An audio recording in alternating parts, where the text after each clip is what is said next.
नमस्कार भैया, नमस्कार सभी को।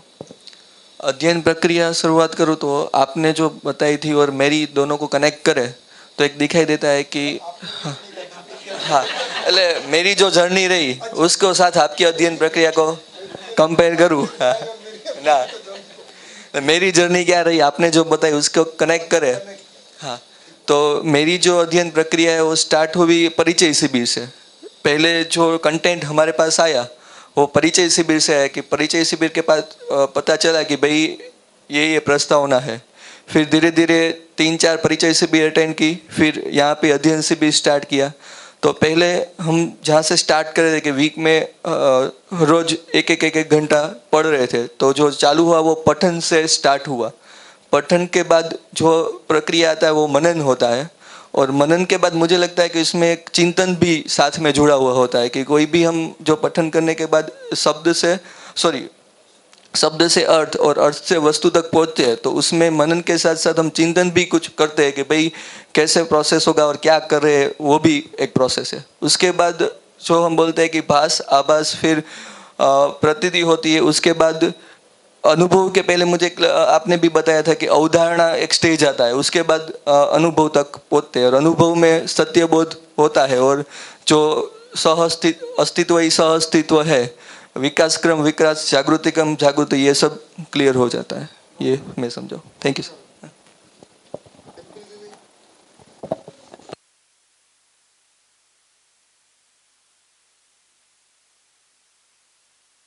नमस्ते भैया, नमस्कार सभी को।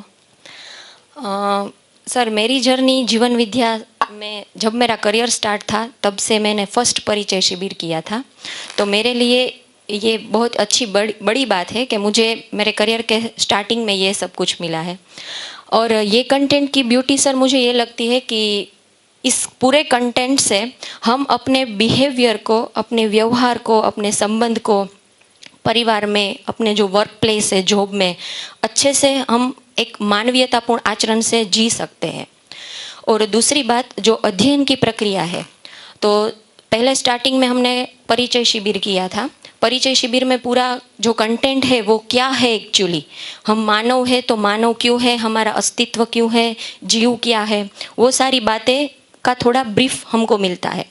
बाद में जो अध्ययन प्रक्रिया हमारी शुरू हुई उसमें मुझे ज़्यादा जानने की इच्छा थी, तो मैंने अपना नाम उसमें लिखाया।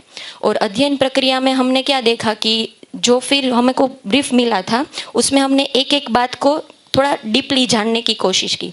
लाइक जो हमारा स्ट्रक्चर है, लाइक मन, वृत्ति, चित्त, बुद्धि और आत्मा। तो हम अभी क्या जानते थे कि मेरी आत्मा पवित्र होती है, हमने ऐसा सुना था कि आत्मा पवित्र है, मगर वेरीफाई अभी तक नहीं हुआ था कि ना ही हमारे पास ऐसा कोई कंटेंट था कि जैसे हम उसको वेरीफाई कर सकते। तो अभी इस कंटेंट के थ्रू हम ऐसा बोल सकते हैं कि आत्मा है और बुद्धि है तो वो कभी भ्रमित नहीं हो सकती, उसमें जो भी सच्चाई है, सत्यता है, उसका ही बोध हो सकता है। तो ये मुझ में वेरीफाई हो रहा है कि नहीं, मुझे कुछ गलत नहीं करना, मेरे जीवन से अंदर से मुझे कुछ भी गलत करने की इच्छा नहीं है। तो ये क्या है, तो वो आत्मा है जो मुझे सही का संकेत देती है, जो मुझे सही करने के लिए प्रेरित करती है। और ये जो सारा गड़बड़ी थोड़ा बड़ा रहता है वो सारा खेल मन, वृत्ति और चित्त का ही है। तो उसे मैं कैसे कंट्रोल कर पाऊँ, अभी ये मैं उस प्रोसेस में हूँ। जिसे ये पठन है, तो पठन में सर मैं क्या करती हूँ कि जो भी शब्द है, जो भी मैं हिंदी में जो सीखी हूँ उस वर्ड का एग्जैक्टली मीनिंग, लाइक अहंकार, अहंकार यानी कि जो हमने आकार ओढ़ा हुआ है उसको अहंकार बोलते हैं एक्चुअली। तो वो क्या है, एक्चुअल मीनिंग क्या होता है, वो मैं जान रही हूँ अभी एक एक शब्द को, क्योंकि उसके अलावा मैं क्लियर नहीं कर पाऊंगी। लाइक विश्वास, तो विश्वास हम क्या बोलते हैं कि जो पूर्णता है हमारे संबंध में, उसकी हमें प्रतीति होती है कि वो परिवर्तनशील नहीं हो सकता। जो विश्वास है वो निरंतर रहता है। तो वो मैं सब कुछ अपने संबंध में वेरीफाई करती हूँ। और सर अभी का स्टेज मेरा क्या है कि मुझ में अभी थोड़ी बहुत पठन के बाद मनन होता है, फिर चिंतन होता है। तो मेरा स्टेज सर अभी का ये है कि मुझ में आंतर विरोध अभी ज़्यादा बढ़ रहा है, और ये मैं देख रही हूँ अपने में। कुछ भी चीज़ मेरे सामने आती है तो मैं पहले उसे वेरीफाई करती हूँ कि अभी मैं कहाँ पे हूँ, मैं कैसे बिहेव कर रही हूँ, मेरे साथ क्या हो रहा है, ये सही है इसके अकॉर्डिंग टू जो हम देखते हैं न्याय, धर्म, सत्य। तो मैं सर उसमें ये सारा वेरीफाई कर रही हूँ। तो ये अभी मेरी कंडीशन है, तो मैं ऐसा सोच रही हूँ कि मैं इसमें टकी रहूँ, ना कि मैं उससे छूट जाऊँ। तो ये मेरी एक सिचुएशन में बनाना चाहती हूँ। और जो अध्ययन की प्रक्रिया है, पठन, फिर उसके बाद मनन, फिर वो चिंतन, फिर साक्षात्कार और फिर अनुभूति। तो मेरा भी वो क्वेश्चन था कि हम कैसे अनुभव तक पहुंच सकते हैं। तो मैंने अभी ये सोच लिया है कि पहले हम ये सारी जो चीज़ें उसको चिंतन कर ले, मनन कर ले, और हमें उसका भास होता रहे, फिर उसका आभास रहे कि लाइक विश्वास है तो विश्वास का मुझे भास होता है, पढ़ ले, हाँ, सूचना, हाँ, उसके बाद ये सब।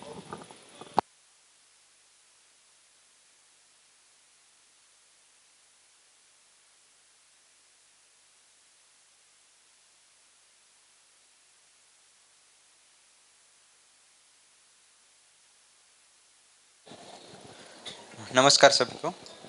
मैं अध्ययन प्रक्रिया को थोड़ी जीवन क्रिया के साथ जोड़ के देख पाया। जैसे सबसे पहले पठन और श्रवण होता है, तो हमें इंद्रियों से वो जो हम इनपुट लेते हैं, तो अभी तो हम रुचि मूलक ज़्यादातर होता है, जो भी पठन पहले होता था। तो अब परिभाषा संहिता की हेल्प से जो जैसा कहा गया है वैसा ही उसको पठन करना और उसका ऐसा ही मीनिंग निकालना, वो अभी मेरी प्रायोरिटी पे है। और फिर आगे उससे निकल के तुलन में, तो उसमें मनन आता है, तो मान्यता को भी वेरीफाई करना, और फिर न्याय धर्म सत्य हित प्रिय लाभ के स्थान पे कैसे प्रायोरिटी पे आ जाए, उसके लिए प्रयासरत है। तो उसमें पहले मैं अभी न्याय पे ध्यान दे रहा हूँ कि कैसे मैं परिवार में न्याय कर पाऊँ, और जितने भी कलीग्स है, जितनों के साथ मेरा व्यवहार होता है। तो फिर थर्ड स्टेज आता है कि चित्रण का। तो अभी तो चित्रण हमारी मान्यताओं के बेस पे या सेंसेशन बेस्ड होता है, तो वहाँ पे कैसे व्यवस्था का चित्रण हो जाए, तो वो थर्ड स्टेज होगा। तो पहले स्टेज में भास होगा, जो मीनिंग में सही निकाल पाओ और सही समझ पाओ। फिर उससे आगे आभास, तो थोड़ी उसकी निरंतरता बढ़ेगी, और फिर प्रतीति, तो फिर उसके आगे बोध और अवधारणा। तो उस हिसाब से मेरा प्रयास रहेगा।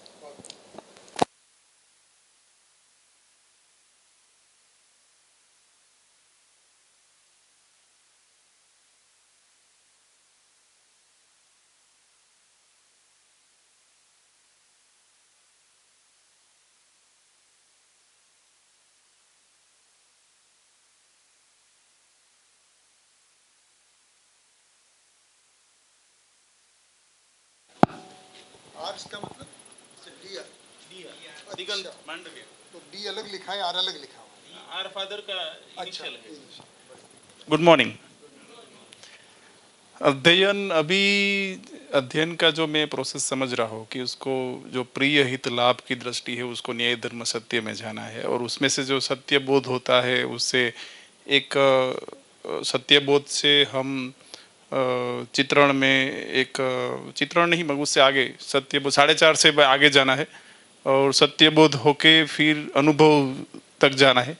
वो स्लोली स्लोली आगे जाएंगे, और जो भी विचारधारणा है उसको चेंज करना है, बिलीफ्स चली जाएगी, और न्याय धर्म सत्य की ओर जाएंगे। तो पुरानी जो बिलीफ्स है वो हमें मिस न्याय धर्म सत्य का अनुभव करेंगे, तब बिलीफ्स हो जाएगी, और वो हम इस अध्ययन में शायद स्लोली स्लोली होगा, एज आई अंडरस्टूड। विजन भाई, आपने फोर्थ माले से शुरू किया है।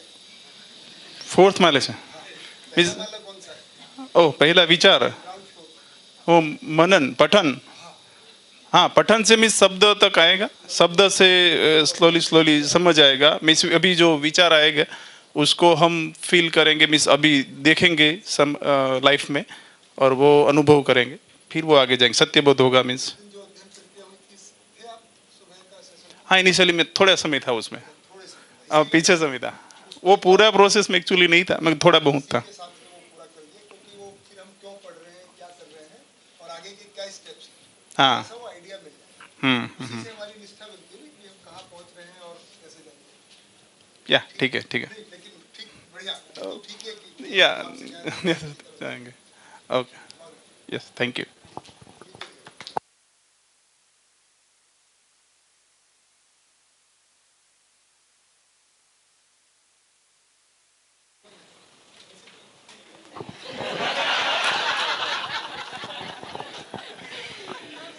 लाना पड़ेगा भैया, और किसी की तो मिला ही नहीं।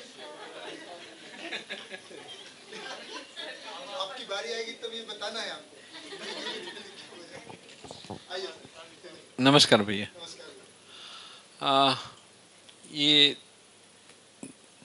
जीवन विद्या के बारे में हर रोज़ सुबह 1 घंटा तो ग्रुप में हम बैठते हैं, तो मेरा जो उसी पे समझना ऐसा आता है कि अपना जो दिमाग है वो मोबाइल की बैटरी के जैसा है, हर रोज़ चार्ज करना पड़ता है। नहीं, मैं बोलता था कि ये जो पठन होता है उसी से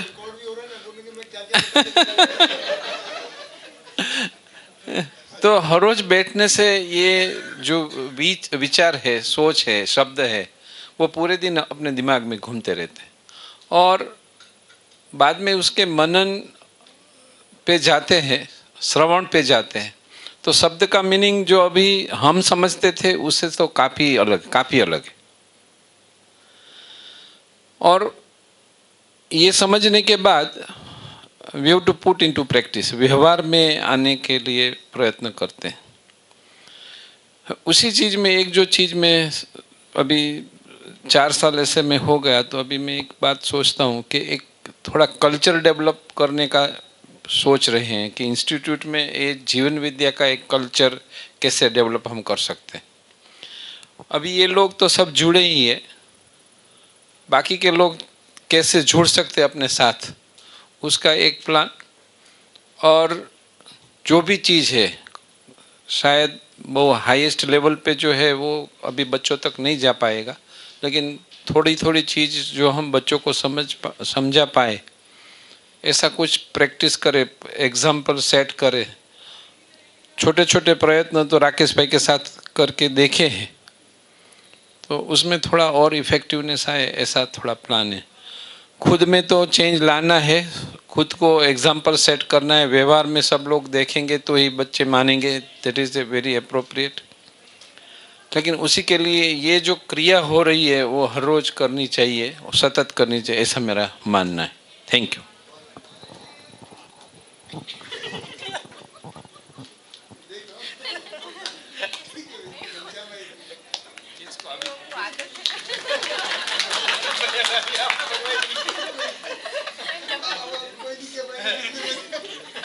नहीं, हम लोग को ना वो आदत है, प्रिंसिपल जब भी बोलते हैं हम ताली बजाते हैं।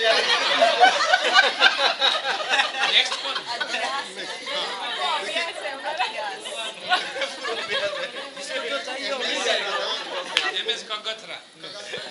अब बोले पहले मैं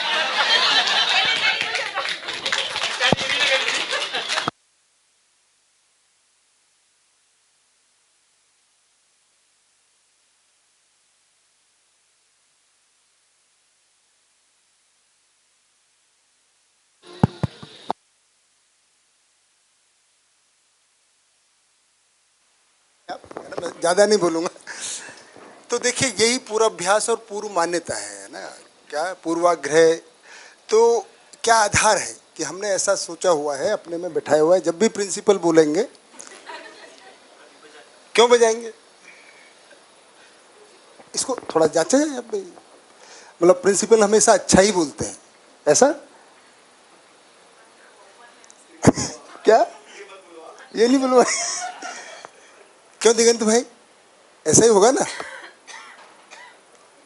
देखो इसी को हम मान्यताओं को, पुरानी मान्यताओं को जांचना है ना। तो प्रिंसिपल को हम मानव मानते हैं क्या? क्या है ना। और बाकी साथियों को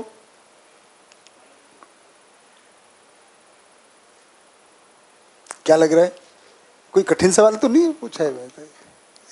तो चुप है। क्या चीज है? पद दिखता है ना। तो ये पद के जो हम है ना प्रभावित रहते हैं। अभी ऐसा मैं नहीं कह रहा हूँ वो बोले तो ताली नहीं बजाएं, है ना, पर इसको जांचते भी तो रहे भाई, है ना। कि ऐसा देखिए कितना ऑटोमेटिक हुआ ना। उससे पहले तो हम में से किसी को नहीं ध्यान गया कि भाई चलो ताली बजा दी जाए। इतने सारे साथियों ने बोला, किसी ने तो बहुत ही अच्छा बोला, ऐसा तो नहीं कि सब खराब ही बोल रहे थे। है ना। तो बोलने पे हमारा वो नहीं है, हमने जो एक रूप धन बल पद के आधार पे बैठा है, ठीक है ना दिगंत भाई, गलत बात तो नहीं है। अच्छा अंगूठा दिखा रहे हैं आपका मतलब, अच्छा सही है, अच्छा जी, वो व्हाट्सएप वाली भाषा है ना। ठीक, थम्स अप। तो यही जांचना है ना, यहाँ पे यही अभ्यास करना है कि हम, हमारी क्या मान्यता है, उसी से हमारा व्यवहार है ना, जो हम करते हैं। ठीक है मनोहर भाई, तो सबसे पहले तो आप ही ने बजाई थी, बताए। वैसे तो अब जवाब हो गया, आप अध्ययन प्रक्रिया को बताइए। नहीं, जवाब मैंने क्यों बजाई वो तो मुझे ही बताना पड़ेगा ना। हाँ बताओ, ठीक बात, ठीक बात है, हाँ बताइए। वो तो जो अभ्यास है, आपने बोला ना कि वो जो पद को सम्मान देते, उसका अभ्यास है। लेकिन ये जब हायर अथॉरिटी सब है, सब वो जो ये साथ में है ना, तो खुशी से ताली बजाई। वो खुशी थी कि सब सब साथ मिलकर ये अध्ययन प्रक्रिया में जुड़े हैं, वो खुशी थी। इसलिए ये जवाब यहीं पे बना है कि पहले से? नहीं, नहीं, हमने मान लिया भाई, आप ही का जवाब है ना, ठीक बात। साथियों के साथ अध्ययन करने से खुशी थोड़ी कम है ना? नहीं, उसमें खुशी ये है, सब उनका सहयोग ज्यादा है। नहीं देखिए, निकल के है बात कि भाई साथ में कर रहे हैं, हायर अथॉरिटी भी साथ में कर रहे हैं, उसकी खुशी हुई, उसका थोड़ा सुकून है। और वो गति, सबकी गति भी बनती है, सहयोग भी मिलता है। तो उस हिसाब से वैसा कुछ इंटेंशन वैसा नहीं है, सब वैसे जानते हैं। पद का तो ठीक है, होता ही हो, लेकिन वो पुराना, लेकिन वैसा नहीं। मेरा इंटेंशन वो था कि, ठीक बात है, हम तो इंटेंशन ही जानना चाह रहे हैं। तो आपका इंटेंशन तो देखो आपने ही बताया है ना, बहुत बढ़िया बताया। आपके लिए ताली हो जाए। हाँ ताली हो जाए, ठीक, चलिए। तो जो अध्ययन प्रक्रिया के बारे में मैंने ऐसा समझा कि जो पहले पठन और श्रवण आता है, उसमें पठन और श्रवण की प्रक्रिया के दौरान वो जो सत्य का भास होता है, वो मन और वृत्ति के बीच में होता है। वो वृत्ति में न्याय धर्म सत्य का तुलन होता है, प्रिय न्याय धर्म सत्य प्रिय लाभ का। तो तुलन के टाइम वो जो मन और वृत्ति के बीच में वो जो भास होता है कि नहीं ये ऐसा ही है, और बाद में वो जो भास के बाद में आभास होता है। तो आभास वृत्ति और चित्त के बीच में होता है, और प्रतीति वो जो चित्त और बुद्धि के बीच में होती है। इसमें जितना न्याय धर्म सत्य में जितना न्याय के ऊपर ध्यान देंगे, जितना संबंध की पहचान होगी, उतना ही गति बढ़ती है। वैसा मुझे लगा है कि जितना न्याय धर्म सत्य पर ध्यान देते हैं, या फिर संबंध की पहचान, सामने वाला को मानव के रूप में देखते हैं, संपूर्णता के अर्थ में हमारा संबंध है, उस हिसाब से देखते हैं और उस हिसाब से व्यवहार करते हैं, तो न्याय का निर्वाह होता है। और न्याय धर्म सत्य के हिसाब से वो जो उससे हमारा क्या है, वो अध्ययन प्रक्रिया में गति मिलती है। और पठन और श्रवण तो है ही, वो उससे बाद में जो ये जो शरीर और हमारा जो दो, एक मानव और जीवन। मानव में जो होता है वो जो पठन श्रवण मनन निधि ध्यासन, वो मानव के रूप में होता है। बाकी जो भास आभास प्रतीति होती है वो जीवन में होता है। भास जो होता है सत्य का, वो जीवन में होता है, प्रतीति भी जीवन में होती है। लेकिन प्रतीति के बाद इरिवर्सिबल है। प्रतीति हो गई मतलब ब्रेक इवन पॉइंट है प्रतीति। प्रतीति मतलब स्वीकृति, वो स्वीकृति जीने में आए बाद में होती है। स्टार्टिंग में पहचान होती है, न्याय धर्म सत्य की पहचान होती है। वो हमारी मान्यता को जो कंपैरिजन होता है मान्यता का, और तो बाद में वो कंपैरिजन के बाद वो न्याय धर्म सत्य की पहचान जो होती है, तब हमारा ये स्थिर होता है। तब बाद में प्रतीति जीने में आए, स्वीकृति में आए, तब प्रतीति होती है। वैसा मैंने समझा है।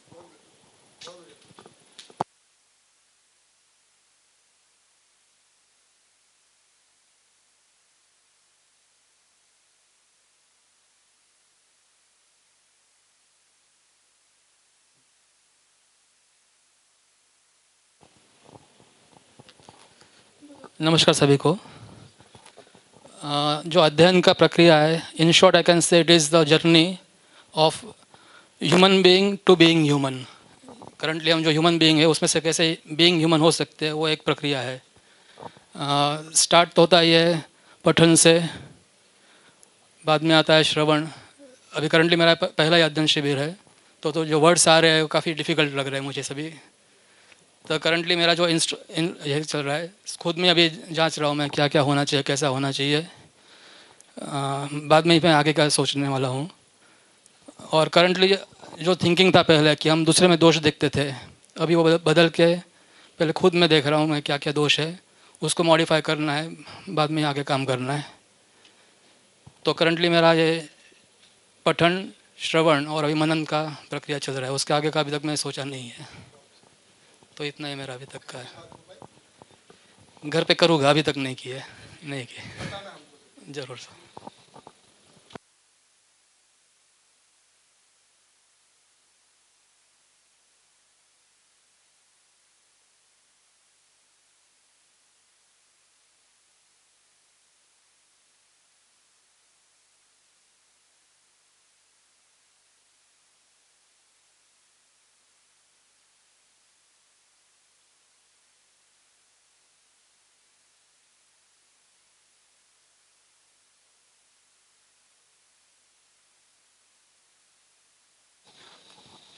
नमस्कार सभी को।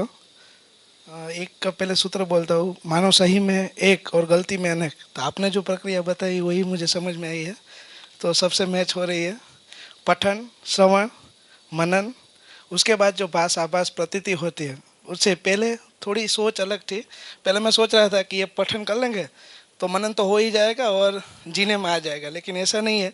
जो एक बात हमें समझ में आती है उसको जीने में लानी है, फिर दूसरी बात आएगी। कल श्री राम भैया ने भी यही बताया था कि ऐसा नहीं है कि वो 14 बुक पहले पढ़ लो और उसको समझ लो और आचरण में डाल दो, धीरे धीरे आएगा। तो ये अध्ययन प्रक्रिया में ये से मैं समझाऊँ सर।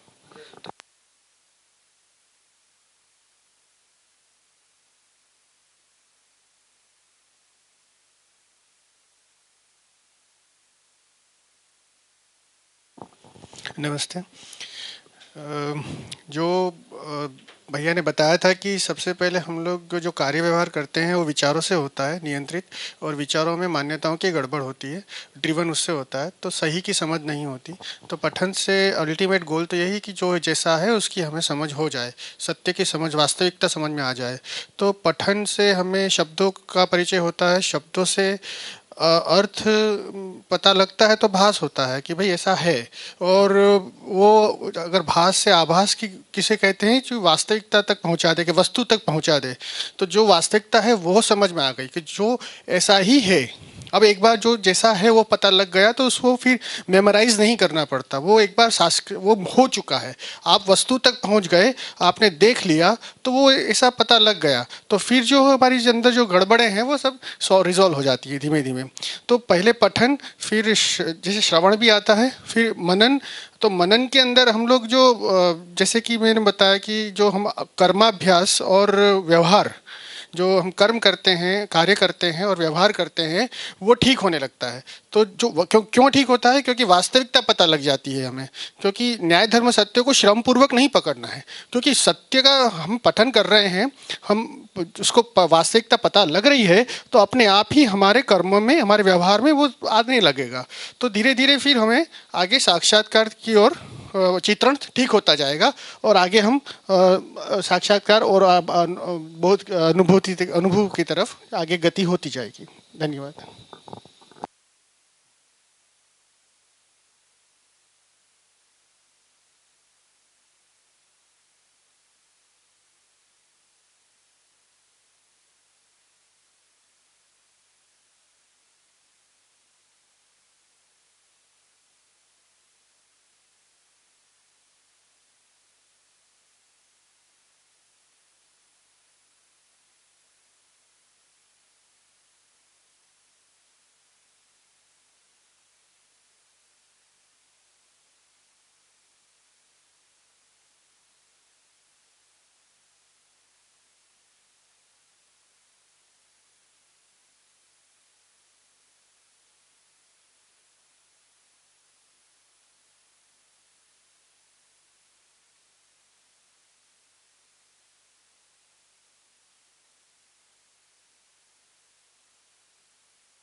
हेलो, नमस्ते।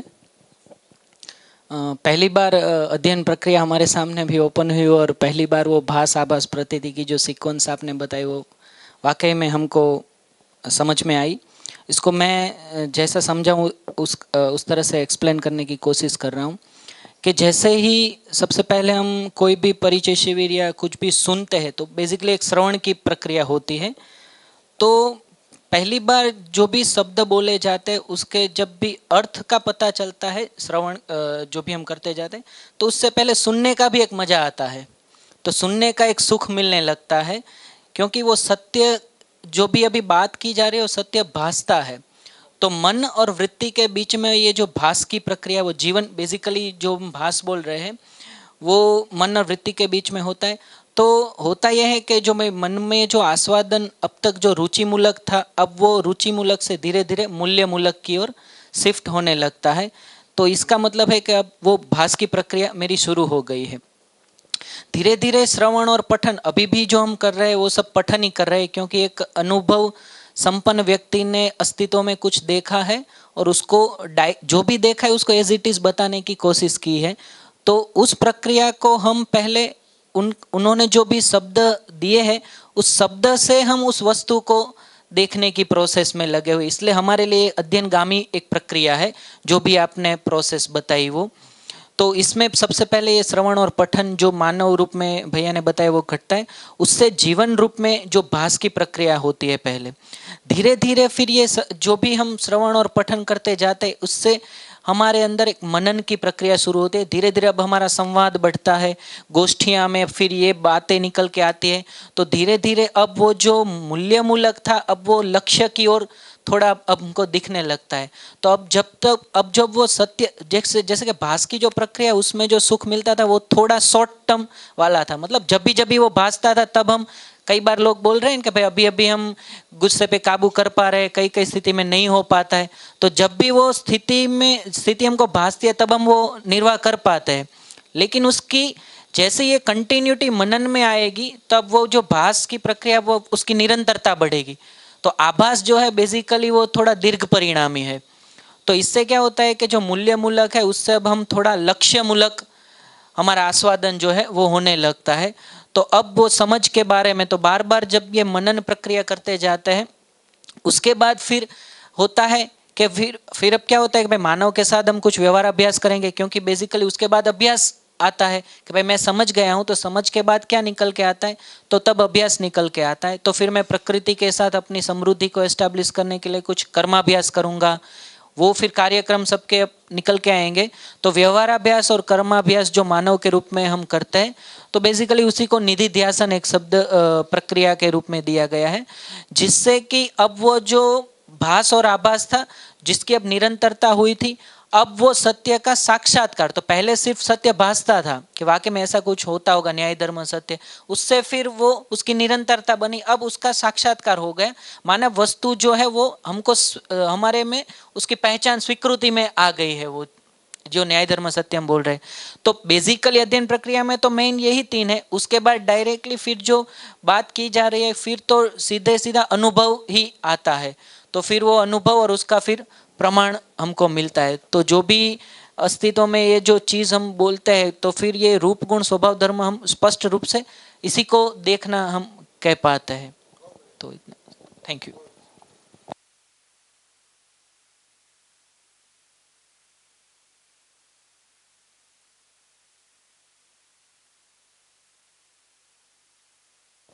नमस्कार सभी को। अभी जस्ट सुबह ही मैं एक वीडियो देख रही थी बाबा जी का, तो उससे पहले मैंने वो दिव्य पथ बुक पढ़ी थी। तो देखो ये कह के इन्होंने मुझे खुश कर दिया। दिव्य पथ पढ़ी थी ना, दिव्य पथ बुक पढ़ी थी।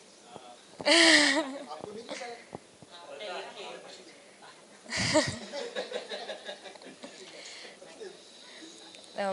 मतलब अभी तक ऐसा था कि अगर कुछ सत्य जानना है कि ये सब क्या है तो एक ही विधि पता थी कि साधना के थ्रू हो सकता है।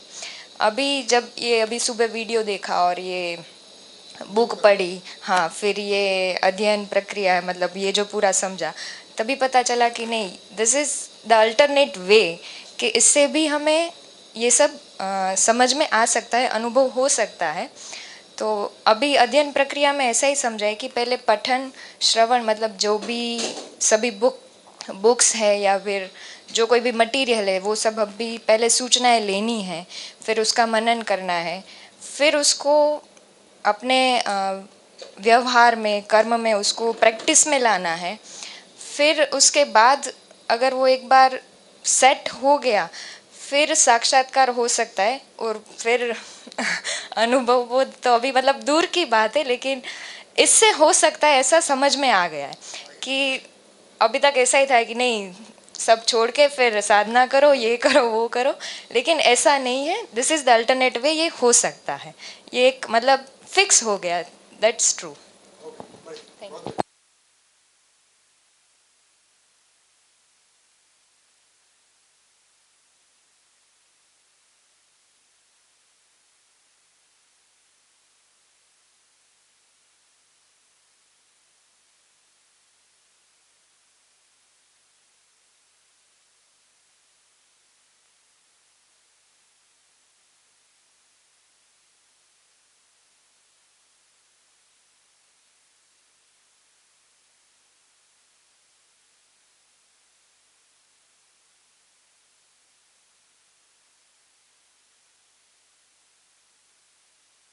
मैंने समझ में आया है भाई।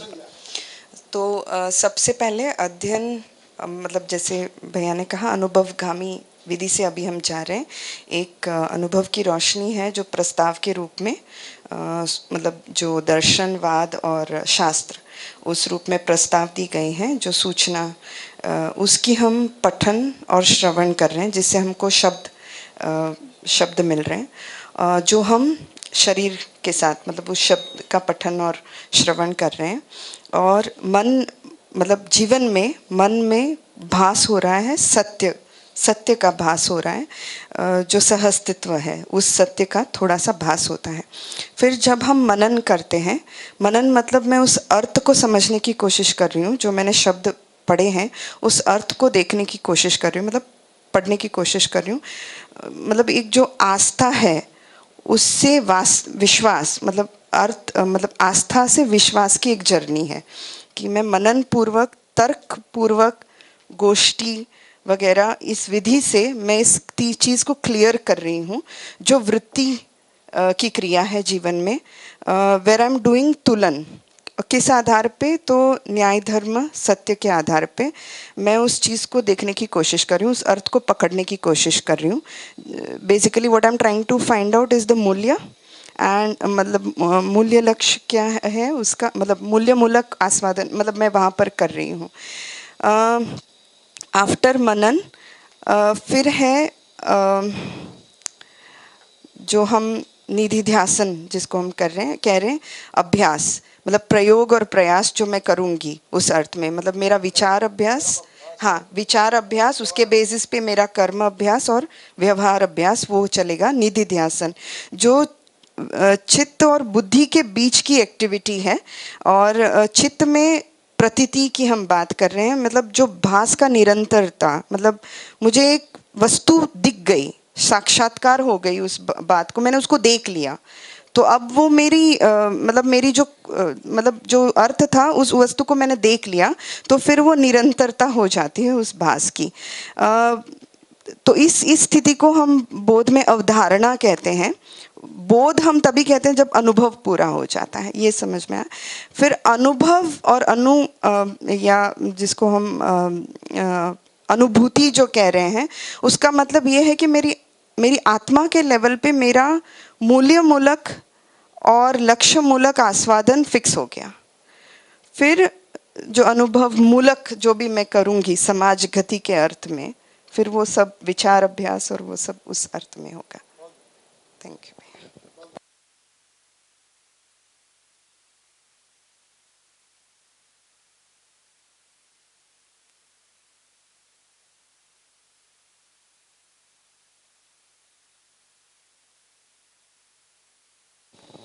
भैया मैं जैसे अध्ययन प्रक्रिया को समझी हूँ कि ये शब्द से अर्थ और अर्थ से वास्तविकता की यात्रा है, और जितना जितना पठन श्रवण से अर्थ स्पष्ट होगा, शब्द हमारे पास आएगा, उतना मनन में अर्थ स्थिर होता जाएगा, और भास आभास प्रतीति जो हम कह रहे हैं निधि ध्यासन तक वो प्रतीति हम में स्थिर हो जाएगी, और उसको ही मानव चारों आयामों में अनुभव, विचार, व्यवहार और कार्य में इम्प्लीमेंट करेगा।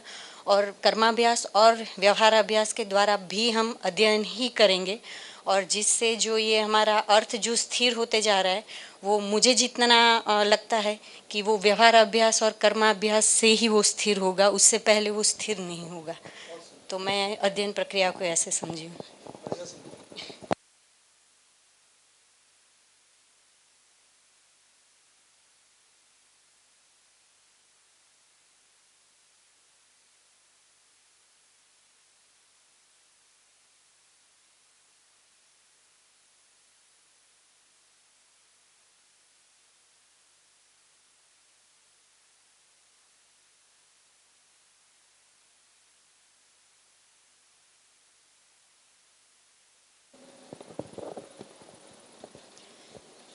नमस्कार सबको, भैया आपको भी नमस्कार। पहले तो हमने ये श्रवण से चालू किया था। पहले हमने सोम भैया का शिविर पहले भरा था, तो उसमें हमने पहले श्रवण किया, फिर बाद में हमने ये पठन करना चालू किया। तो जब हमने पठन किया पहले तो बहुत ही ये कठिन लग रहा था, क्योंकि ये जो शब्द है वो हमने परंपरा में बहुत ही सुने हैं, लेकिन उसका अर्थ हमें मालूम नहीं था। तो अर्थ बहुत सारा क्लियर हो गया। कोई शब्द नया नहीं लगता, लेकिन वो उसका अर्थ है ना, वो हम जो समझे थे और इसमें जो आ रहा है उसमें थोड़ा फर्क है। और अभी भी वो याद रखने में तो थोड़ा कठिन ही लग रहा है। तो ये पठन क्रिया, ये अध्ययन क्रिया में मैं ये समझी हूँ कि पहले हमने श्रवण किया, फिर बाद में हमने पठन करना चालू किया। पठन करते करते भी हम श्रवण, राकेश भैया हमको बहुत सारा समझाते हैं, इसलिए उसमें भी श्रवण पठन हो रहा है। और उसके बाद जो हमें कार्य व्यवहार में भी थोड़ा थोड़ा हम लाने की कोशिश कर रहे हैं, पूरा तो अभी नहीं आएगा। और उससे हमें भास, आभास और फिर बाद में प्रतीति होगा, फिर उसके बाद साक्षात्कार और अनुभव होगा।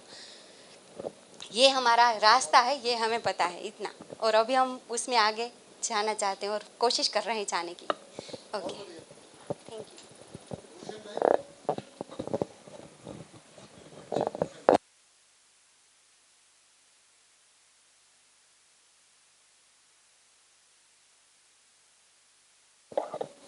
नमस्कार सभी को।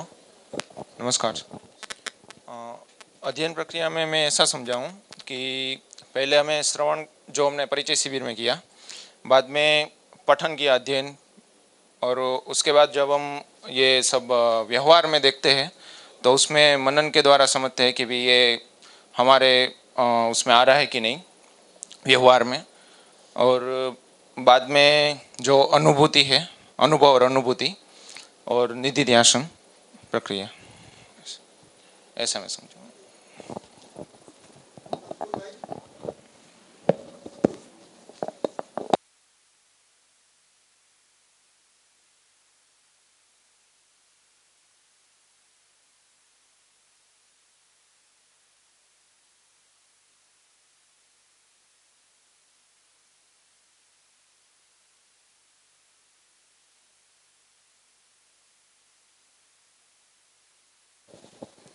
नमस्कार सभी को।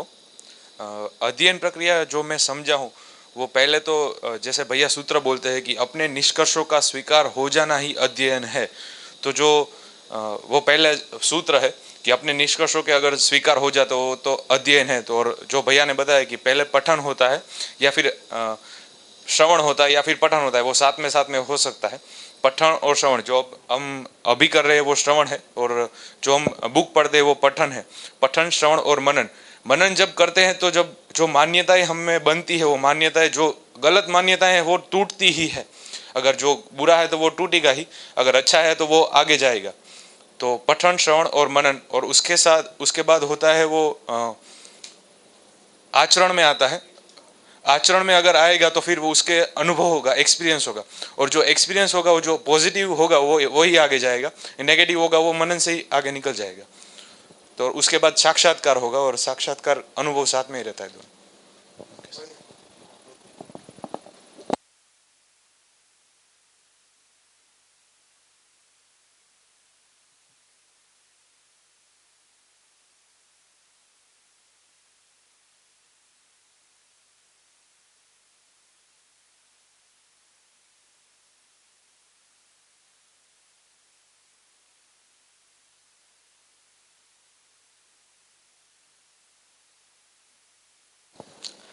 नमस्कार सभी को। अध्ययन प्रक्रिया को जैसे मैं समझा हूँ, अध्ययन मेरे ख्याल से आवश्यकता से शुरू होता है। परिचय शिविर से जब हम प्रस्ताव को सुनते हैं तब हम पूरे एक्सपोज हो जाते हैं और पहला जो हमने गलत मान्यताएं हमारे अंदर होती है उसके आधार पर हमने जो लक्ष्य स्वीकारा हुआ होता है वो बदल जाता है। तो लक्ष्य प्राप्ति के अर्थ में अब अध्ययन शुरू होता है। तो लक्ष्य जब समाधान हमारा लक्ष्य बनता है वहाँ से अध्ययन शुरू होता है। तब तक शब्द पढ़ते हैं कान पर, लेकिन हम हमारे मान्यता के आधार पर सिर्फ सुनना होता है, उसको श्रवण नहीं कह सकते, ऐसा मैं समझा। जब लक्ष्य प्राप्ति के अर्थ में अब जब हम शब्द को सुनते हैं तब एक पूरा क्रम दिखने लगता है। वो एक भास होता है कि इसमें ये हमारे जीने के लिए पूरा पड़ सकता है और शब्द के बाद उसको हम तर्कपूर्वक जांचने लगते हैं। तो तर्क वो नहीं है कि एक घटना को दूसरी घटना से रिलेट कर दिया, लेकिन हमने जो भी क्रम को पहचाना है भास में, उस क्रम को समझना वही तर्क है। इसके लिए सूचनाओं का पूरा होना आवश्यक है। ऐसा मुझे लगता है कि पूरी बात श्रवण में आए बिना तर्क अधूरा पड़ता है। तो वो तर्क की जर्नी में मनन शुरू होता है कि हम शब्द से अर्थ को पहचानने लगते हैं। जब अर्थ को पहचानने लगते हैं तब वहाँ हमको आभास होता है कि हाँ ऐसा जीने में आ सकता है। फिर अर्थ को पहचानने के बाद हम साथ साथ व्यवहाराभ्यास और कर्माभ्यास जब करने लगते हैं तो वहाँ पर न्याय धर्म सत्य हमारे में घटना शुरू हो जाता है। तो वो जो न्याय धर्म सत्य हमारे अंदर जो घटते हुए देख पाना वही साक्षात्कार है, ऐसा मैं समझा।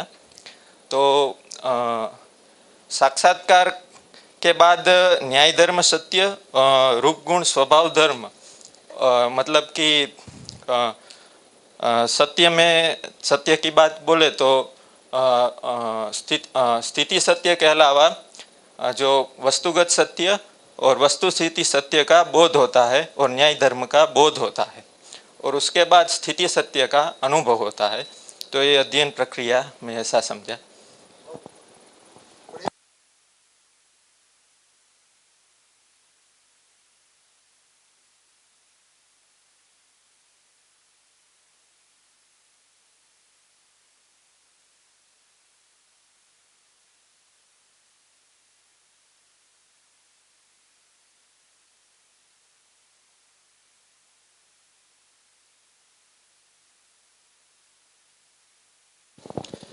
नमस्कार अजय भाई, आप और सुरेंद्र भाई दोनों एज इंजीनियर काम कर चुके हैं, तो थोड़ा प्रोसेस पे ध्यान जाता है। एज इंजीनियर्स हम प्रोसेस ड्रिवन होते हैं और एमबीए सेल्स में काम करने के साथ थोड़ा टारगेट ड्रिवन भी होते हैं। तो प्रोसेस सब ने यहाँ पे बता दिया लगभग किसके बाद क्या होता है। मैं थोड़ा उस पर डिफर करूँगा, मैं एक के बाद एक नहीं करके मैं उसको पैरेलली करना चाहता हूँ कि हाँ, पठन श्रवण और मनन ये साथ में ही होता है, साथ में ही होगा। ऐसा नहीं कि श्रवण के बाद पठन या पठन के बाद श्रवण फिर मनन। और कई चीज़ें हम एज अ नेचुरल कोर्स हम शायद करते रहते ही हैं।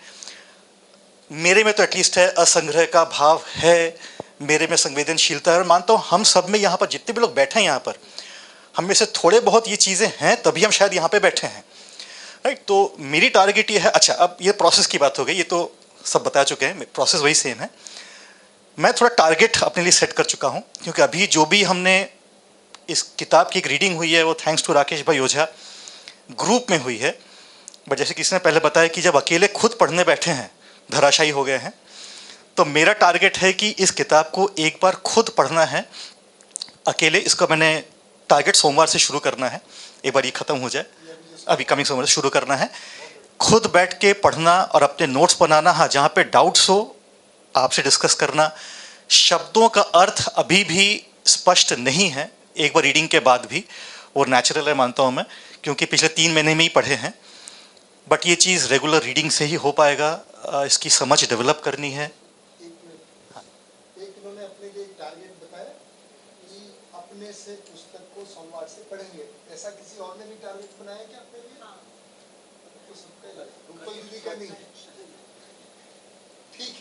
कि फिलहाल के अकेले पढ़ने का वो हिम्मत नहीं बन पाता है।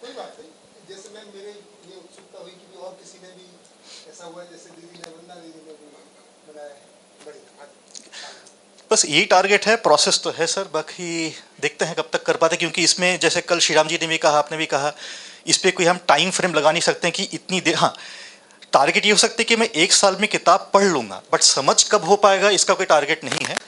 तो ऑन गोइंग प्रोसेस है, चलता रहेगा, तो उम्मीद करें कि जल्दी हो जाए। थैंक यू जी, शुक्रिया।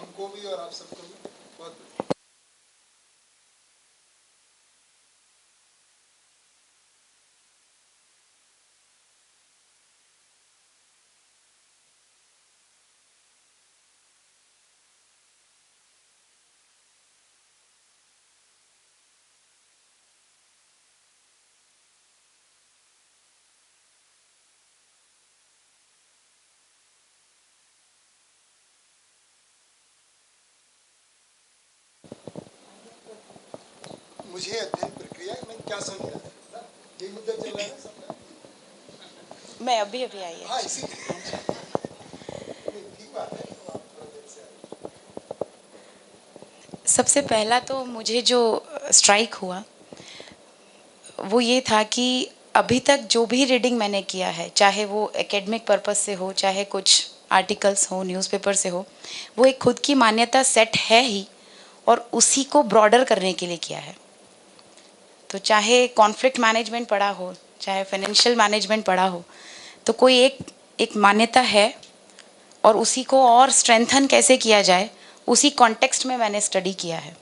ये पहली बार मेरे साथ ऐसा हुआ कि बात यहाँ से शुरू हो रही है कि जो मान्यता है, either we have to vanish it और we have to cross check it. So ये उस सेंस में है ही नहीं कि उसी को और स्ट्रेंथन करना है। तो पहला स्ट्राइक मेरा यहाँ था। फिर जब हम अध्ययन की बात कर रहे हैं, तो अध्ययन में बेसिकली जो हम पैरामीटर लेकर अगर चल रहे हैं, तो एक शब्द है, शब्द से अर्थ, और अर्थ से अभ्यास रूपी, अनुभव रूपी वस्तु हमें देखना है। तो अब शब्द हमारे कानों पर जो पड़ेगा वो श्रवण से, वो हमारे पठन से होगा।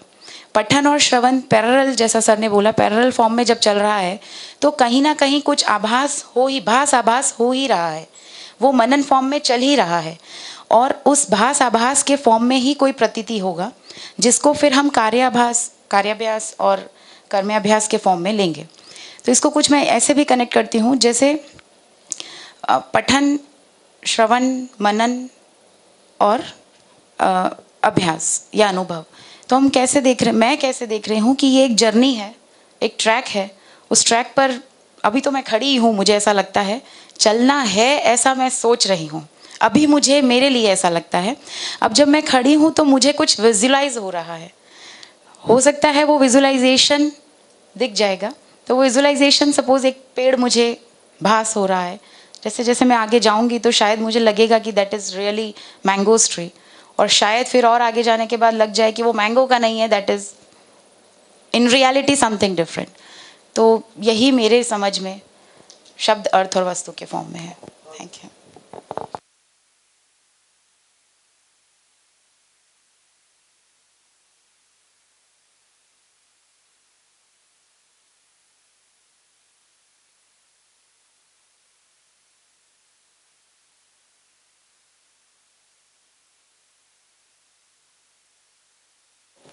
मेरा भैया कुछ ऐसा कहने का मन बन रहा है अभी कि आई एम सॉरी, मैं 2 मिनट अपने बारे में बताऊंगी, क्योंकि अपने बारे में सुनना मोस्टली सामने वाले के बारे में सुनना लोगों को अच्छा नहीं लगता। तो जैसे मैं अध्ययन को या जीवन विद्या को जिस तरीके से ले पाई हूँ कि जो भी स्टेजेस होते हैं इंसान के लाइफ के, जैसे आपका जन्म हुआ, फिर आप टीनेज में हो, एडोलेसेंस में हो, नाउ वी आर अडल्ट्स। तो हर एक एज का, जैसे हम बहुत बार डिस्कशन करते हैं कि बहुत छोटे होते हैं तो बच्चा मुस्कुरा भी देता है तो माँ बाप खुश हो जाते हैं, पर जैसे बड़े होते हैं एक्सपेक्टेशंस बढ़ते हैं। तो मैंने वो सारे एक्सपेक्टेशंस दूसरों के हमेशा फुलफिल करने की कोशिश करी है, considering myself as the ideal one. पर उसके बाद भी हमेशा एक क्वेश्चन बना रहता था कि I am meant to do something else, No, this is not something I am meant to do. There's still something remaining. तो जब पहला जीवन विद्या शिविर करा और जैसा मैंने पहले भी बताया था कि सोमदेव जी ने बोला कि जिंदा हो या जी रहे हो, दैट वाज लाइक जैसे बहुत सारे वर्ड्स हम लोग अभी यूज़ कर रहे हैं, धराशयी, ना एकदम एकदम बिखर जाते हो. Even I have tears in my eyes जब भी हम लोग इसके बारे में कुछ ना कुछ बातें करते हैं. तो मेरे लिए सबसे बड़ी उपलब्धि मुझे ये लगता है कि जब आपको लगता है कि हाँ there is something still a human being can do, और फिर वो शब्दों के अर्थ आपको पता चलते हैं कि देयर इज ज्ञान विज्ञान विवेक, देयर इज यथार्थता सत्यता वास्तविकता, तो वो प्यार डेवलप हो जाता है जैसे कल राम भैया ने बोला था. और प्यार का डेफिनेशन मेरे लिए कुछ ऐसा है कि दुनिया वैसी ही रहती है और आपकी लेंस कुछ और हो जाती है. फिर आपको दुनिया कभी भी वैसी नहीं दिखाई देती है जैसी पहले दिखाई देती थी. तो I am in true love with this, और बाकी चीज़ें मैं बौद्धिक समाधान और भौतिक समृद्धि में काफ़ी हद तक देख पाती हूँ, बहुत हद तक. तो वो बहुत बड़ी उपलब्धि है जो मुझे नहीं लगता कि being a verbal aptitude faculty भी मैं वर्ड्स में बता सकूँगी. Thank you so much.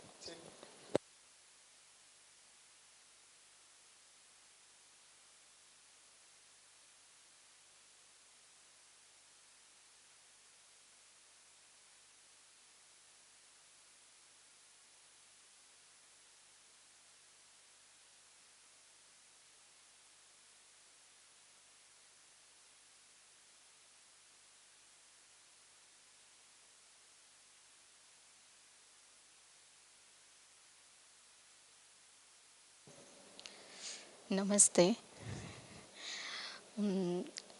जो मैं स्वामीनारायण से फॉलो करती हूँ तो एक बात आती है कि हमको सत्संग मिलता है लेकिन जो संग के बिना उसका सुख नहीं मिलता.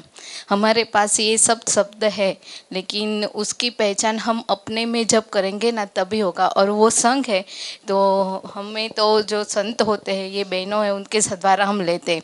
तो ये भी मानव व्यवहार जो है शब्द है, लेकिन आप जैसे जो हमको दिखाते हैं शब्द का अर्थ और अर्थ से वो वस्तु तक ले जाने में आप लोगों ने हेल्प की, उससे मैं अपने भी आध्यात्मिक लेवल भी मेरा भी बढ़ रहा है उसमें. और जो आध्यात्म आपने जो ये बताई प्रक्रिया, तो उसमें पहले तो ऐसे था कि भ्रम की स्थिति में बहुत ज़्यादा, उसके लिए हम किसी का अधिमूल्यन अवमूल्यन वो सब करते रहते थे. लेकिन अब है कि एक समझ डेवलप हो रही है कि जो जैसा है वैसा ही उसको देखे, और उसके लिए ट्राई कर रहे हैं. ऐसा नहीं है कि हो रहा है लेकिन ट्राई कर रहे हैं. और जो प्रक्रिया है हमने ये स्टार्ट कर दिया है कि ये पठन श्रवण और मनन, जो मनन हो रहा है उसके लिए मैं ये हमारे शास्त्र में भी लिखा गया है कि जो निरंतर हम जो क्रिया करते हैं उसको पीछे जाके सोचे कि हमने क्या किया क्या नहीं किया, और जो गलती हो गई है वो पीछे हो गई है तो आगे आके जो भी ऐसी स्थिति आएगी तो हम वो दूसरी बार नहीं दोहराएंगे.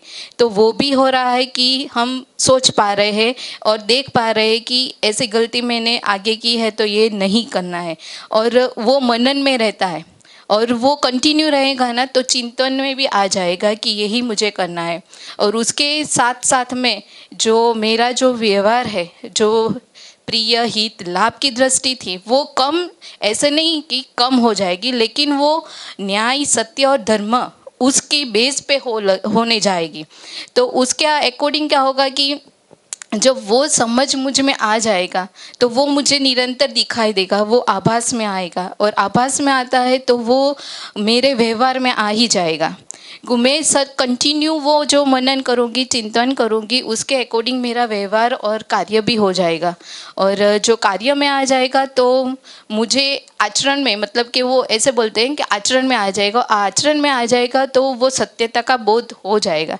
और जो सत्य का बोध होता है वो कंटिन्यू रहता है, वो रिवर्सेबल नहीं है कि एक बार हो गया. और कई ऐसी कंडीशन, अभी ऐसी मेरी कंडीशन है कि कभी कभी होता है कभी कभी नहीं होता, लेकिन मैं ये कंटिन्यू रहे इसके लिए मैं कंटिन्यू ट्राई करूँगी कि मैं अपना जो स्वामीनारायण धर्म है उसके भी शास्त्र है उसको साथ में रख के, और आपका जो मानव व्यवहार दर्शन है ये सब बुक्स, क्योंकि ये हिंदी है तो वो थोड़ी कभी पढ़ी नहीं है लेकिन हार्ड वर्ड्स है, लेकिन अब जो परिभाषा है उसके साथ साथ रख के बहुत हेल्प मिलती है। तो ये भी करती हूँ कि ये मेरे जीवन में, शरीर में नहीं, मेरे जीवन में, और शरीर है वो माध्यम है, तो वो साथ साथ चले और वो ये समझने का ट्राई करे कि सत्यता क्या है और वो मेरे जीवन में कंटिन्यू बना रहे।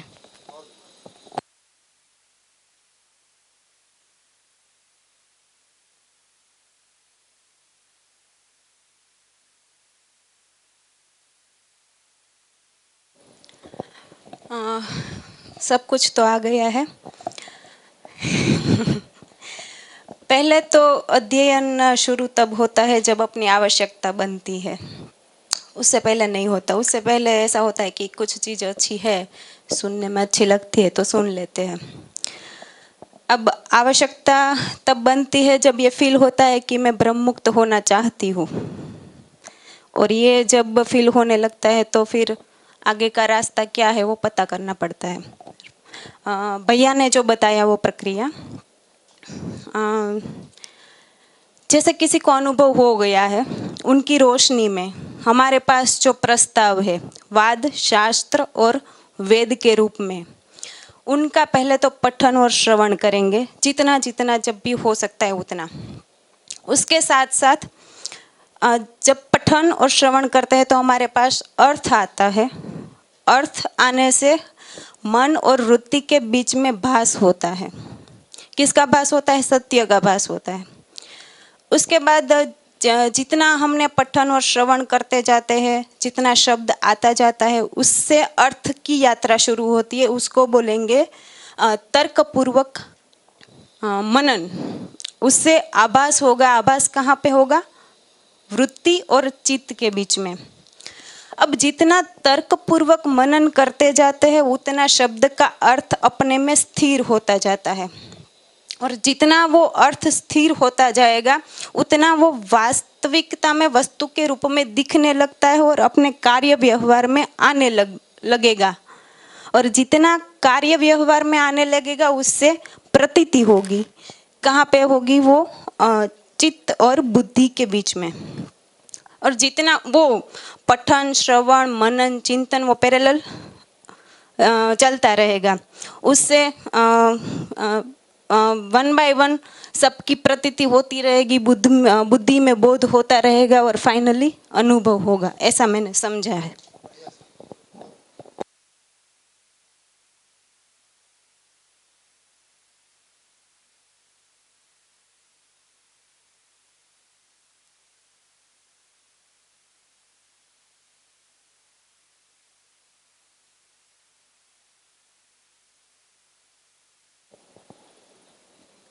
सबसे पहले सबको नमस्कार। अध्ययन शब्द जो है उसका जो डेफिनेशन जो राकेश भैया जब हमारे साथ रहते हैं तो बहुत बार उसको रिपीट करते हैं और बहुत ही जोश के साथ हर बार रिपीट करते हैं। उसकी मीनिंग में 3 वर्ड्स जो 3 लाइन्स आती हैं वो बहुत इंपॉर्टेंट है कि अध्ययन जो है अधिष्ठान की साक्षी में है। तो सबसे पहले हमें ऐसे, क्योंकि हम किसी की साक्षी में कोई कार्य करें तो ही ठीक रहता है, और इसमें अधिष्ठान या आत्मा की साक्षी कहा गया है।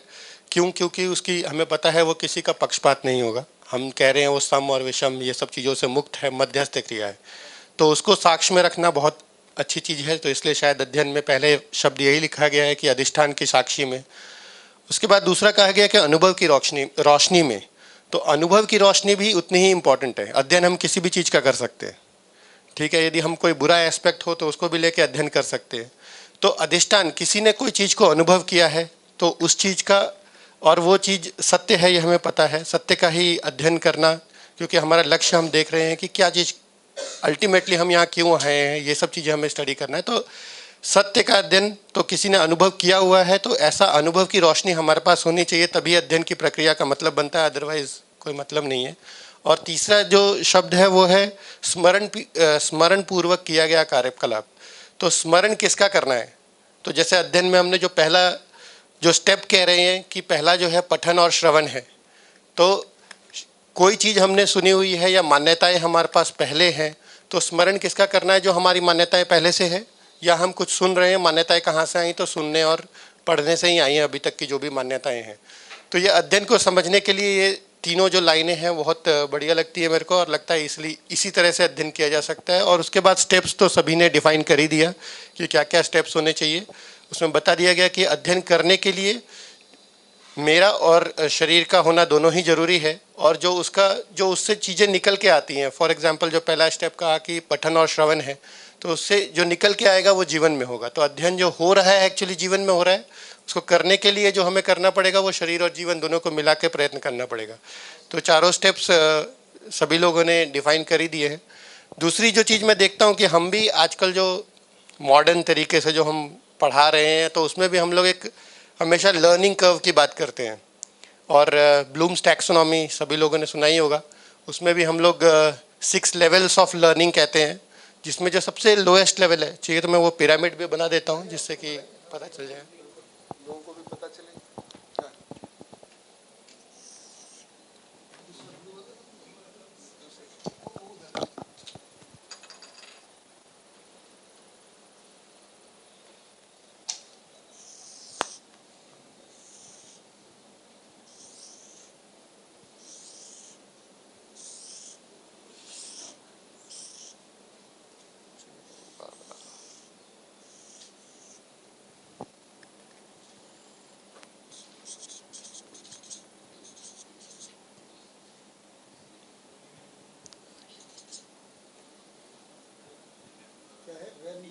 रिमेंबर, कोई बात नहीं, रिमेंबर लिख लीजिए।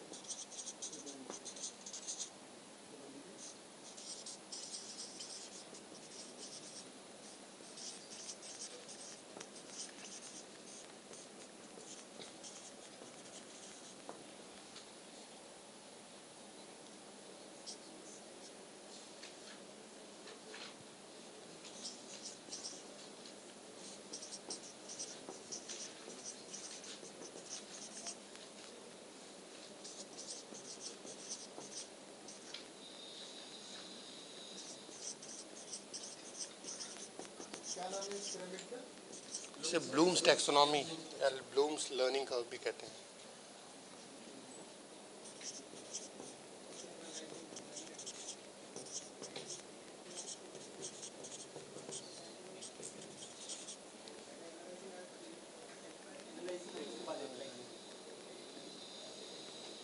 Comprehending, analyzing,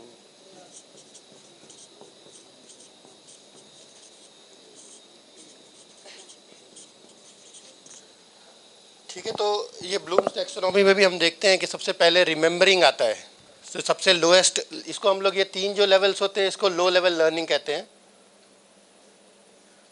ठीक है, लो लेवल्स ऑफ लर्निंग।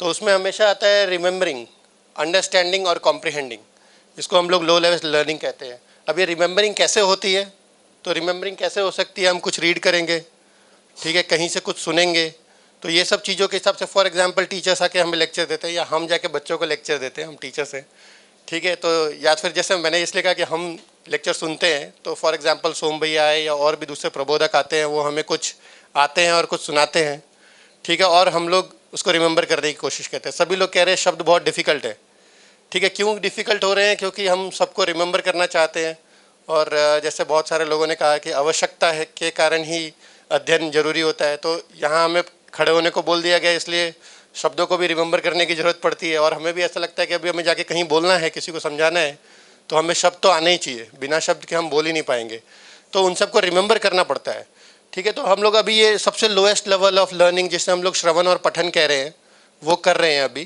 तो अध्ययन में भी हम अभी सबसे लोएस्ट लेवल पे हैं, और इसलिए हमें शब्द डिफ़िकल्ट लग रहे हैं क्योंकि हम उसको रिमेंबर कर लेना चाह रहे हैं, क्योंकि हम चाहते हैं इसको कहीं जाके बोलना है हमें।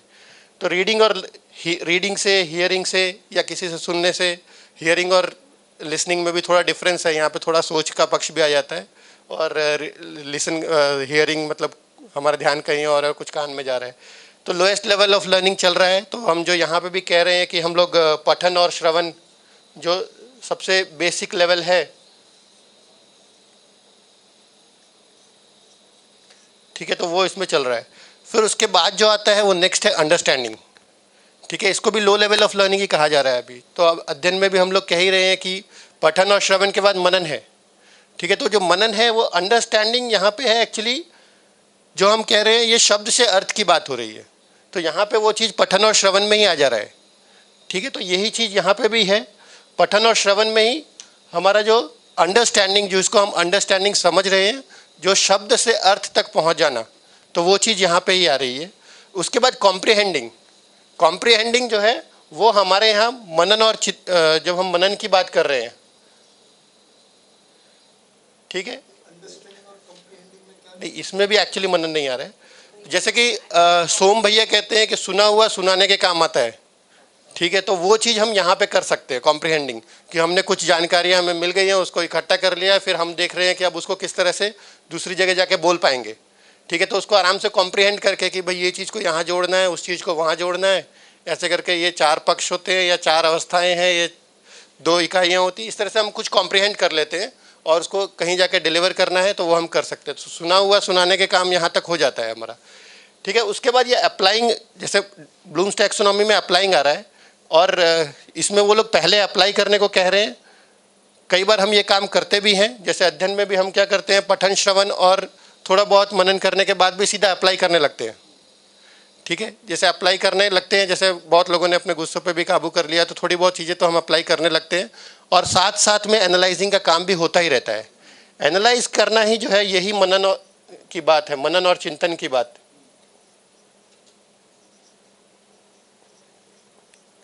ठीक है, तो मनन और चिंतन मतलब एनालाइज करना, हम करके भी एनालाइज कर सकते हैं। कि जैसे सर ने कोई प्रपोजल दिया, जब हम ये सबसे पहले हमने जब ये अटेंड किया था जीवन विद्या शिविर, तब भी यही कहा था कि ये सब चीज़ें प्रपोजल के रूप में आप उसको करके देखिए, जी के देखिए, यदि आपको लगता है ठीक। वेरीफाई करने की बात कह रहे थे, तो वेरीफाई करना वो तभी हो सकता है जब मनन और चिंतन हो। तो आप उसके ऊपर सोचेंगे, फिर उसको अप्लाई करके देखेंगे कि भाई काम कर रहा है कि नहीं कर रहा।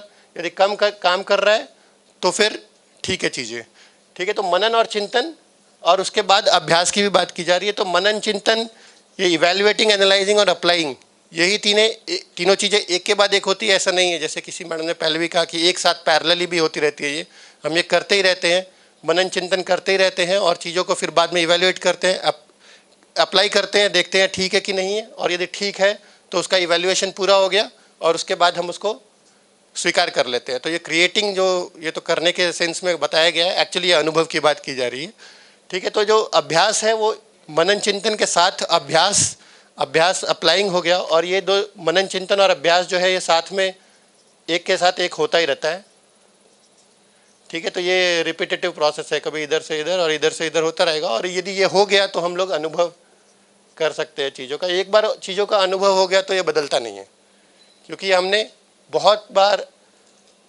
मनन चिंतन और उसका अभ्यास कर करके ये हमने अनुभव को प्राप्त किया है, तो ये बदलेगा नहीं। तो मैं इस चीज़ को, जो हमने जो क्रम बताया गया है इसमें भी अध्ययन को, इसको जो हम ऑलरेडी जो हम लोग पढ़ रहे हैं मॉडर्न तरीके से, उसके साथ भी कंपेयर करके देख रहा था।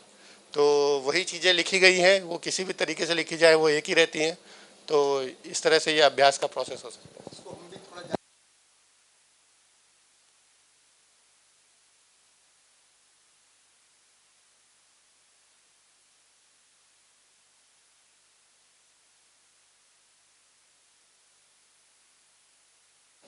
मूल्यमूलक, लक्ष्यमूलक, तो वो जो हम कर रहे हैं वो इवैल्यूएशन का थिंकिंग है, मतलब वो भाग।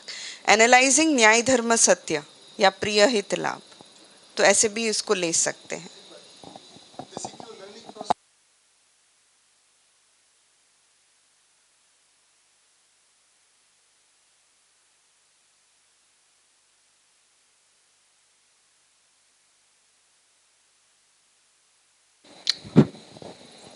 नमस्ते।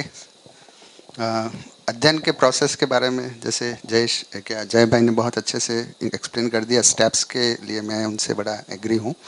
और जैसे पठन का जो प्राइमरी स्टेज जो होता है या फिर श्रवण का, तो जैसे हमने भी परिचय शिविर किए तो हम सब किसी न किसी मान्यता से एकदम ग्रसित हैं, और हमने पूरे 30 साल की मेहनत से वो कलेक्ट की हुई है। तो उस पर सबसे ज़्यादा जो हैमरिंग होती है तो बड़ा दुख होता है। जैसे कल वो राम भैया भी बता रहे थे, तो सबसे ज़्यादा ऑसिलेशन होता है उसी टाइम फर्स्ट परिचय शिविर में। तो अब जो अध्ययन के क्रम में ये हो रहा है कि वो ऑसिलेशन बड़ा कम हो रहा है। हालांकि वो मान्यताएं अभी भी हैं और बड़ी आसानी से छूटेंगी नहीं ऐसा लग रहा है, लेकिन कई सारे सवाल हैं जिनका जवाब नहीं मिल रहा है, लेकिन ये आभास हो ही रहा है कि ये जो कहा जा रहा है वो सत्य ही है।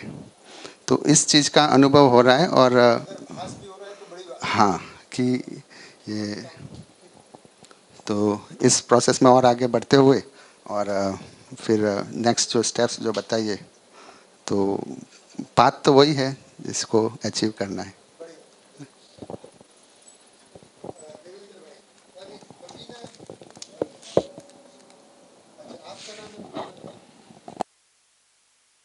तो यहाँ पे प्रवीणा बहन है, वैसे श्रवण भी।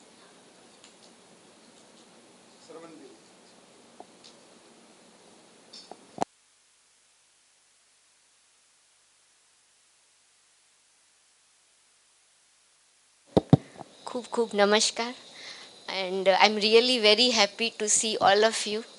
मैं बहुत थोड़ा ही आ सकती हूँ but I am very very happy कि अपने ग्रुप में 40-50 लोग टिक गए हैं and I really congratulate you. और हम सर आपके बहुत बहुत आभारी हैं इस बारे में कि आपने हमको टिकाए रखा।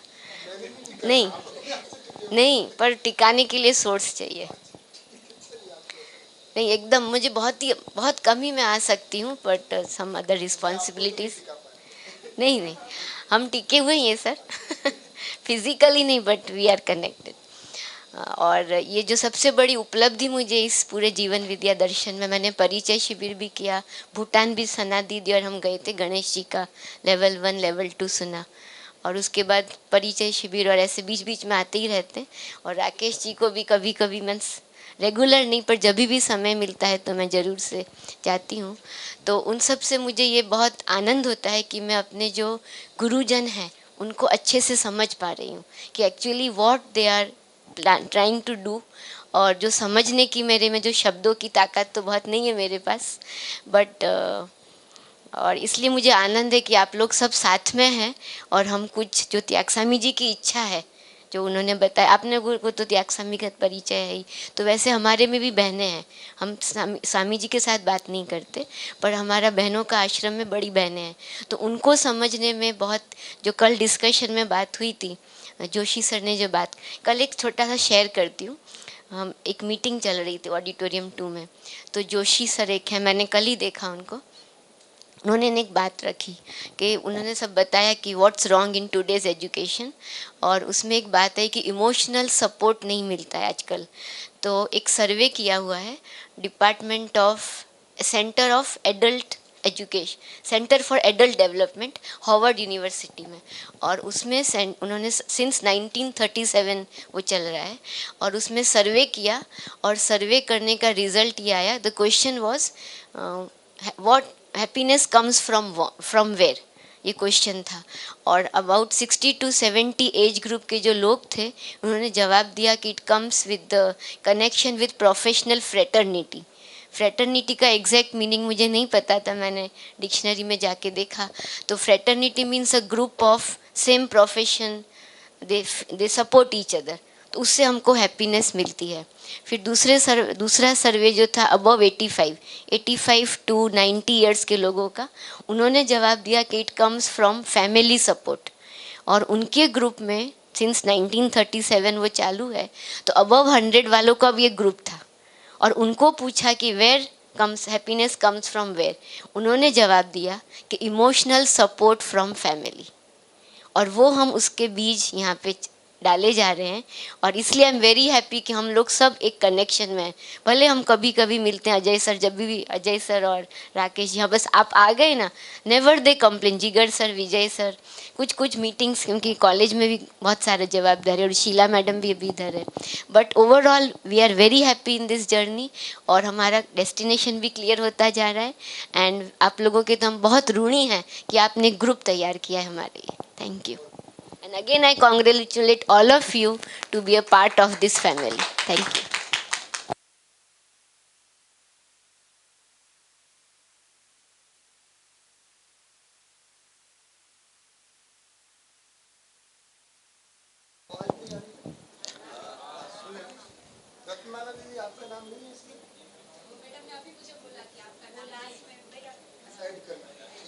नमस्ते भैया।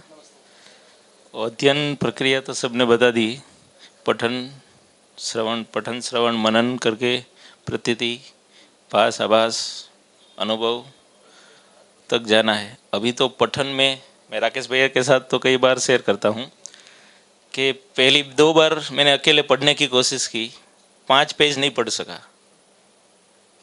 फिर ग्रुप में बहुत अच्छा तालमेल था, शब्द पकड़ में आ रहे हैं अभी, शब्द से अर्थ, अर्थ से वस्तु तो बाकी ही है, पर पठन श्रवण करते करते मनन चिंतन और प्रतीति भास आभास तक जाना है, ये मैं समझा हूँ। और एक्सपेरिमेंट तो 3 साल से कर रहा हूँ, जब से शिविर में चालू किया है।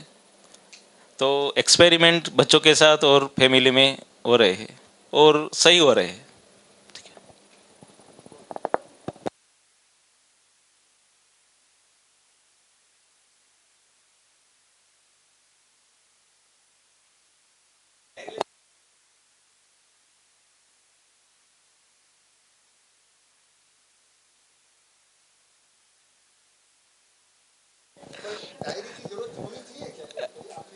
नहीं, कुछ कनेक्ट करने के लिए मैंने कुछ लिखा था इसलिए वो ठीक है।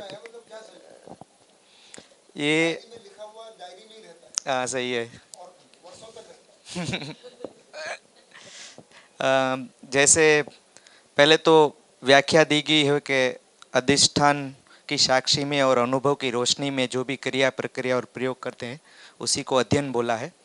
तो अध्ययन प्रक्रिया में जैसे आपने बताया कि पठन करते हैं, श्रवण करते हैं, मनन करते हैं, तो ये पूरी प्रोसेस है। तो इस प्रोसेस में बहुत कुछ होता है कि भाई पठन किया, मनन किया और श्रवण किया तो भास, आभास और प्रतीति की यात्रा होती है कि पहले हमें भास होता है, फिर उसमें थोड़ा थोड़ा उसमें कॉन्फिडेंस आता है, उसकी निरंतरता होती है, तो आभास होता है, फिर प्रतीति होती है। फिर ये प्रोसेस कई तरह से हम समझा सकते हैं, ऐसा नहीं है कि ये एक ही प्रोसेस इसी तरह से समझा सकते हैं। जैसे हम इसको ऐसे भी समझा सकते हैं कि ये जो हमारा यात्रा है वो शब्द से अर्थ, अर्थ से वस्तु की यात्रा है। तो पहले हमारे पास सिर्फ शब्द आएंगे, फिर पठन करेंगे तो अर्थ, फिर मनन करेंगे तो वस्तु तक, वास्तविकता तक पहुंच सकते हैं। कई चीज़ों का शब्द और अर्थ और वास्तविकता तीनों पता होती है, लेकिन कई चीज़ों का हमें शब्द या अर्थ तक पहुंचते हैं लेकिन वास्तविकता तक नहीं पहुंच पाते। जैसे पानी है तो पानी का शब्द, अर्थ, वास्तविकता शब्द हमें पता है, सब कुछ पता है कि पानी क्या है, प्यास बुझाने के लिए काम आता है वगैरह सब कुछ, जो भी नाम लेते हैं। लेकिन कई चीज़ें ऐसी हैं जिसके वस्तु तक हम पहुंच नहीं पाते। जैसे विश्वास है तो उस वस्तु तक हम, वास्तविकता तक हम पहुंच नहीं पाते हैं। सम्मान है उस तक नहीं पहुंच पाते। तो ये यात्रा शब्द से अर्थ, अर्थ से वस्तु की यात्रा है, ठीक है। फिर हम ऐसे बोल सकते हैं कि ये जो यात्रा है वो हित प्रिय लाभ से न्याय धर्म सत्य की यात्रा है। ऐसे भी इसको हम डिफाइन कर सकते हैं कि हमें कैसे चलना है। तो न्याय, हित प्रिय लाभ से न्याय धर्म सत्य तक पहुंच जाए, यही यात्रा है। इससे हम ऐसे भी डिफाइन कर सकते हैं कि ये अमानवीयता से मानवीयता और मानवीयता से अति मानवीयता की यात्रा है। ये पूरा प्रोसेस है जिसे हमें पार करना है। हम इसे ऐसे भी डिफाइन कर सकते हैं कि ये 4.5 क्रिया से 10 क्रिया तक जाना है, ऐसे भी डिफाइन कर सकते हैं। हम इसे ऐसे भी डिफाइन कर सकते हैं कि आहार निद्रा भय मैथुन से ऐष्णा त्रय तक और फिर ऐष्णा मुक्ति तक जाना है। हम इसे ऐसे भी डिफाइन कर सकते हैं कि संवेदनहीनता से संवेदनशीलता और संज्ञानशीलता की यात्रा है। तो हम इसे कई तरह से डिफाइन कर सकते हैं। किसी को भी एक चीज़ भी अगर कनेक्ट हो गई तो वो ऐसे स्टार्ट करेंगे तो हम कनेक्ट हो पाएंगे। जैसे हम बच्चों को भी समझाते हैं कि सुविधा से संबंध तक जाना है और संबंध से समझ तक जाना है, और भ्रम से समझ तक जाना है, खराब व्यवहार से सही व्यवहार तक जाना है, और अमीरी गरीबी से समृद्धि तक जाना है। तो ऐसे भी यात्रा को बता सकते हैं कि हमें ऐसे यात्रा करनी है। तो ऐसा बहुत कुछ है, ठीक है। सतर्कता है, सजगता है और फिर सहजता तक जाना है, ठीक है। मन से वृत्ति, वृत्ति से चित्त, चित्त से आत्मा तक जाना है। ऐसा बहुत कुछ मैंने लिखा था, लेकिन मैं जितना भी बोल पाया उतना मैंने शेयर किया।